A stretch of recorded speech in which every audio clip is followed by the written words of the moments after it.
And now, live from Laurel, Maryland, USA, where turkeys are stuffed with spam, it's snack time.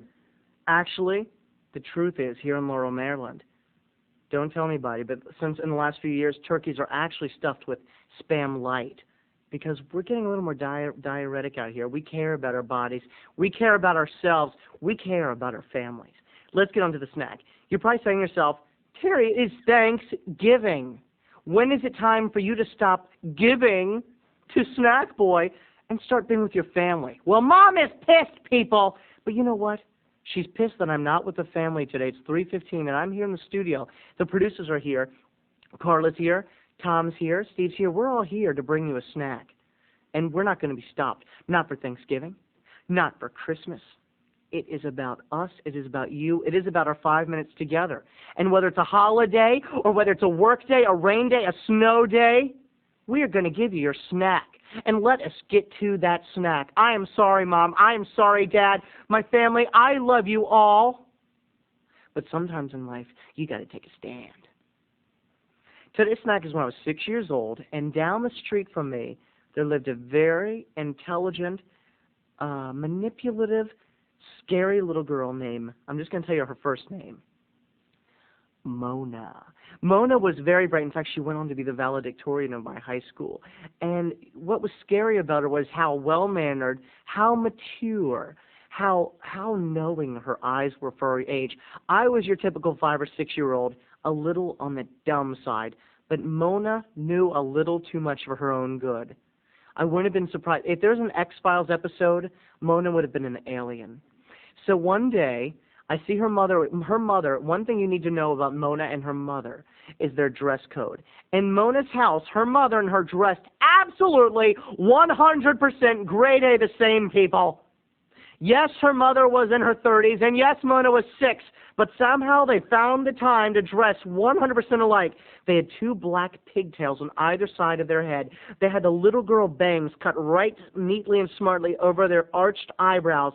Little bright yellow flowery shirts and blue overalls, people. It was disgusting. And even the little socks with a bow in them and smart 80s soft loafer shoes. And always you'd find her mother exercising the same way. She would shuffle through the driveway and do a speed walk on the top of their hill in a square. It was probably a 20-foot radius. And she would shuffle, shuffle, shuffle. And if you passed by, she was very friendly. She would wave and go, "Hello, Teddy," because they were Egyptian. Very nice family. "Hello, Teddy." And she would speed walk and do her exercise. And one day, I'm walking to the woods with my friends, and she's doing a speed walk, and she spots me. And she doesn't stop, but as she's walking, she goes, "Teddy, I need you to come up here. I want to ask you something, Teddy. Please, Teddy."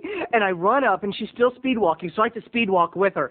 "Yeah, yes, Miss Mona's mom," because I don't want to give her last name. She says, "Oh, Teddy, Mona would like to invite you to lunch today. Would you still come to accept her offer?" So I said, "Sure, I'll come to lunch. What's for lunch?" "Peanut butter and jelly, Teddy. I will see you in half an hour." So she's speed walking, and I come back in half an hour, and there is little Mona, so prim, so calm, so mature, and so very mannered, sitting at her perfect little kitchen table. In front of her is a peanut butter and jelly sandwich, a glass of Tang. In front of me, the same. I sit down, and I feel that something's wrong. I feel like I'm being led into a trap, lured in by a lady smarter than myself.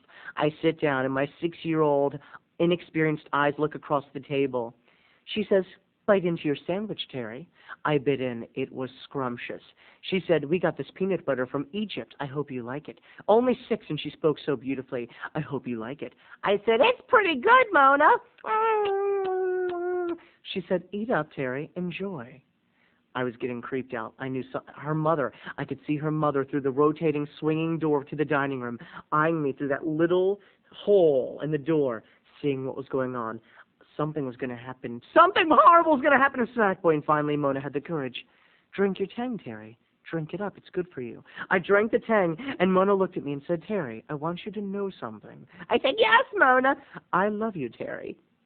I didn't exactly know what that meant. My 6-year-old brain, I remembered Mom saying she loved me. I remember Grandma saying she loved me. And when she said it, she'd squeeze my cheeks and it would hurt.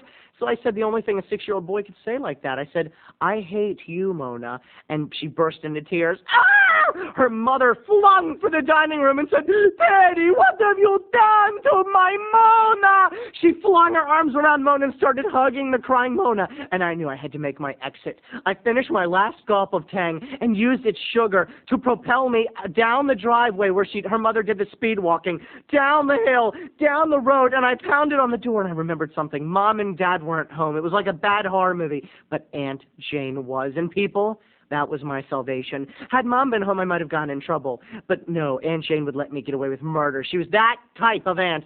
She opened the door. Oh,